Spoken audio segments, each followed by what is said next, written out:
Hey guys, um, I've been wondering a lot about what's the difference between footy and rugby and AFL and Super Bowl.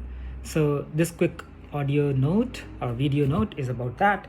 So in Australia, footy is called AFL. So there's a footy tournament, and all Australians are glued to the TV.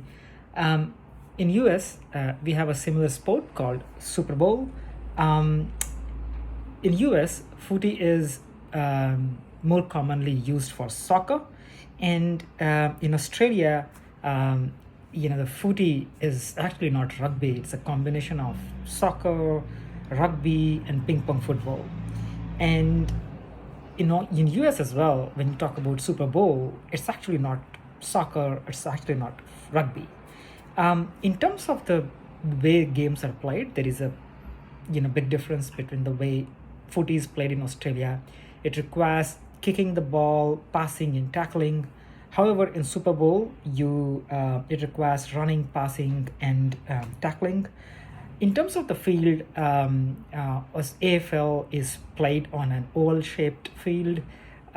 Super Bowl is played on a rectangular field.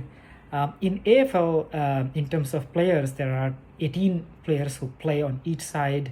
In Super Bowl, number of players is 11. And generally speaking, AFL field size is much larger, about 1,300 square meter, and the Super Bowl fields are much smaller. And one important difference is that footy players in Australia, they don't wear protective gear such as pads, helmets. However, Super Bowl players, they wear protective gear like helmets and pads, stuff like that.